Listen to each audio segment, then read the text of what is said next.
Bob Crowley. I'm the set and costume designer for An American in Paris here in Broadway.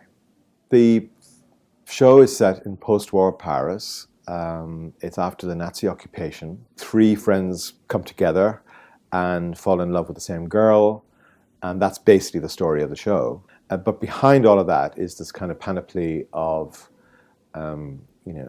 the whole city, which is still having terrible deprivation, but people are looking to the future. So the piece is rooted in the past, but has its eye on the future. My basic palette for the show is grey, actually. It's a grey floor, grey walls, grey proscenium. I looked at all these photographs of the period, and what's really interesting is when they developed these pictures, they had a kind of a grey-green quality to everything. Everything would look grey-green. But all the reds popped, all the red colours, like a red handkerchief or a red hat or a red handbag or a red coat, they all popped, which is what happens at the very opening of the show, which we start with a completely blank black and white and grey palette.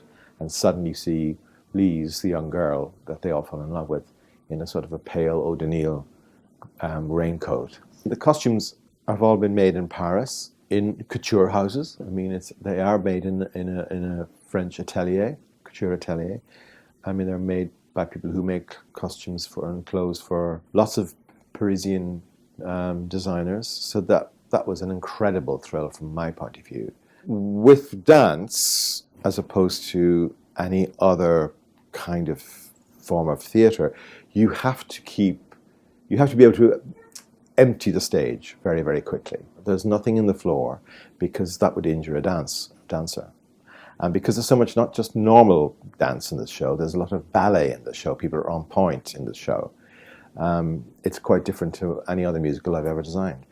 And when you design for dance, you use different fabrics than you would normally use if I was designing a play, because everything has to move. These are the ballet costumes for the end of Act 2. So these are all based on sort of paintings by Mondrian. They're very graphic in their colouring. They're very blocks of colour. It's quite a contemporary look for the ballet. They have to do extraordinary movements in these things. They have to survive 8 shows a week. So you're using a lot of things that have stretch in them. And these days, quite a lot of fabrics have that anyway, which is fantastic. I was daunted by the idea that I was going to have to put Paris on stage.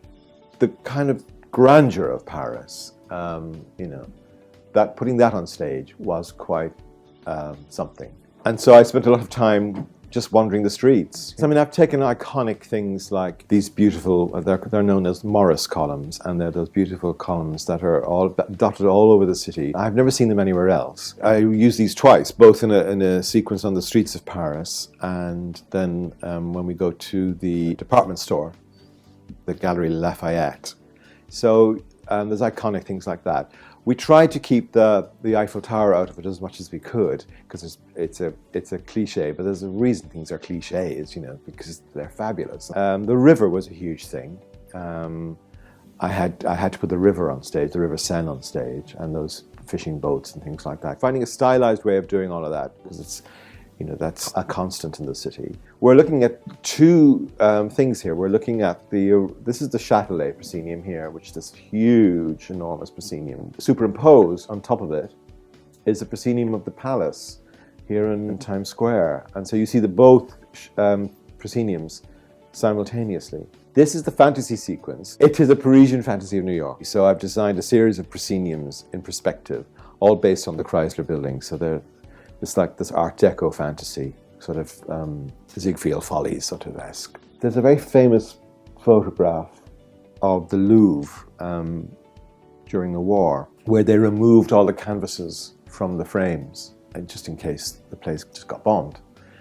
So it's quite evocative, and the scenery is like that. It's usually based on something that I've found in a photograph. It has its basis in some form of reality. I'd like to think there's some sort of essence of Paris on stage. I mean, that's my job, and hopefully I've succeeded.